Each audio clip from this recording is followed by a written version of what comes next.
Batuan sedimen merupakan salah satu jenis batuan utama di permukaan bumi. Batuan ini terbentuk dari hasil pelapukan batuan sebelumnya yang kemudian mengalami pengangkutan, pengendapan, pemadatan, dan juga sementasi. Proses berlangsungnya sangat lama, bahkan hingga jutaan tahun, sehingga menghasilkan batuan yang menyimpan banyak sekali cerita tentang sejarah bumi. Proses utama dari pembentukan batuan sedimen adalah pelapukan. Batuan yang berada di permukaan akan terpapar oleh air, udara, dan perubahan suhu, sehingga perlahan terurai menjadi butiran kecil.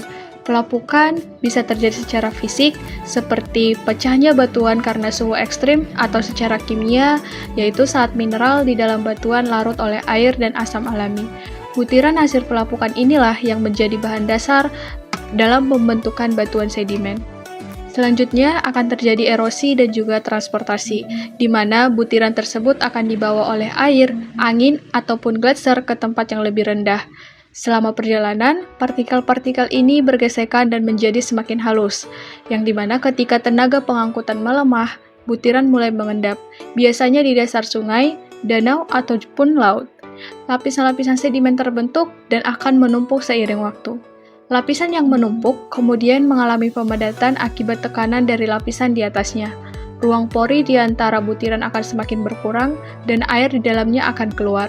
Setelah itu, air bawah tanah yang membawa mineral seperti kalsit ataupun silika akan mengisi celah-celah dan merekatkan butiran sedimen. Proses inilah yang disebut sebagai sementasi, dan dari sinilah batuan sedimen itu dapat terbentuk. Batuan sedimen terbagi menjadi 3 jenis utama, yaitu klastik seperti batu pasir, kimiawi seperti batu gamping, dan batuan organik seperti batu bara.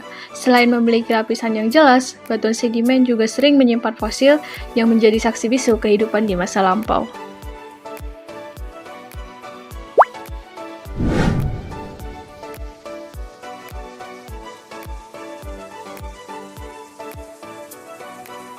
Batuan karbonat non-plastik. Batuan ini terbentuk lewat pengendapan kimia kalsit atau aragonit dari air yang banyak mengandung ion kalsium dan bikarbonat.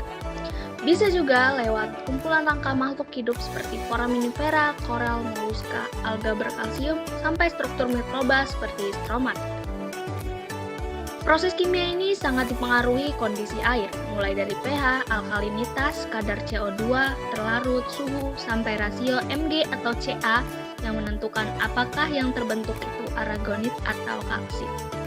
Sementara itu, makhluk hidup bisa mempercepat pengendapan karbonat lewat fotosintesis yang menaikkan pH atau lewat lendir organik yang membantu menempelkan ion-ion untuk membentuk kristal.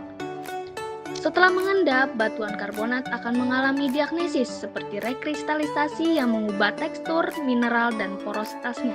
Karena itu, kita bisa mengenali jenis-jenis seperti batu gamping bioklastik, kerenik, atau mikritik. Di lingkungan seperti paparan karbonat, laguna, atau dataran pasang surut, perbatuan antara endapan biogenik dan kimia didukung iklim hangat, cahaya, dan sirkulasi air akan menentukan karakter fasies dan kualitas batuan karbonat tersebut.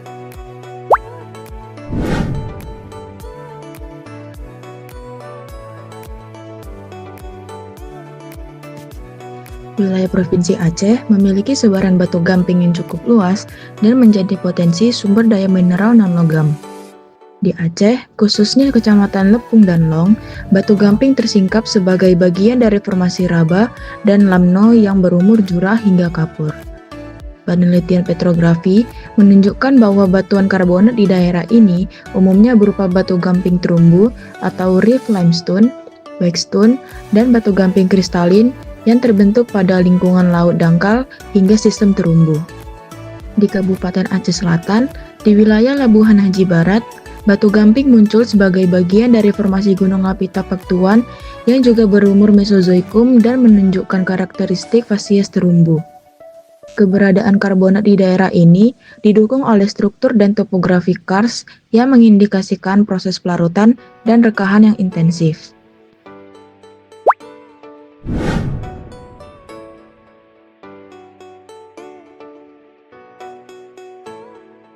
Manfaat utama batu gamping dan turunannya.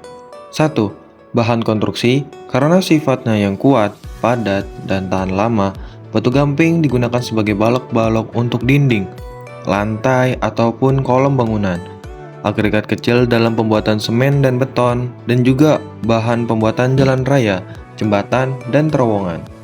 Kedua, penstabilan pembangunan jalan raya digunakan untuk menstabilkan fondasi jalan aspal, menjaga jalan tetap kuat, mengurangi resiko retak, dan meningkatkan umur pakai jalan. 3. Bidang kesehatan. Kalsium karbonat hingga 98% ataupun 95% dalam batu gamping dapat diubah menjadi kalsium oksida melalui proses kalsinasi yang penting untuk penelitian medis dan pengembangan biomaterial. Keempat, bahan penjernihan air. Digunakan dalam industri dan kolam renang, batu gamping mengikat dan mengendapkan mineral-mineral atau zat pengotor dalam air yang menjadikannya lebih jernih dan aman. 5. Pengatur pH atau tingkat keasaman tanah. Kandungan kapur dapat menetral keasaman tanah yang terlalu tinggi, sehingga meningkatkan pertumbuhan tanaman dari hasil panen. Digunakan sebagai bahan campuran atau pupuk kapur. 6. Pelapis atap. Sifatnya yang kuat dan tahan lama membuatnya cocok digunakan sebagai pelapis atap agar atap tetap kokoh dan tidak mudah melapuk. 7. Bahan insektisida dan pupuk dalam pertanian. Sebagai insektisida alami, campuran yang dihaluskan dengan air karena kandungan kalsium oksida dapat membunuh berbagai hama. Dan sebagai pupuk alami, dicampur dengan tanah untuk menyediakan nutrisi seperti kalsium, magnesium, dan sulfur. Membersihkan biji besi dan kotoran dapat dalam produksi baja. Batu gamping digunakan sebagai bahan pengikat zat pengotor menjadi terak ataupun kalsium silikat yang penting untuk menghasilkan baja berkualitas tinggi.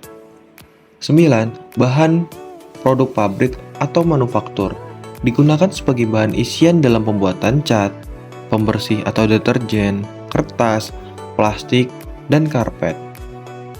Selain manfaat yang telah disebutkan, secara umum, batu gamping juga digunakan dalam industri lain seperti industri cat, tekstil, kaca, bata silika, dan kosmetik.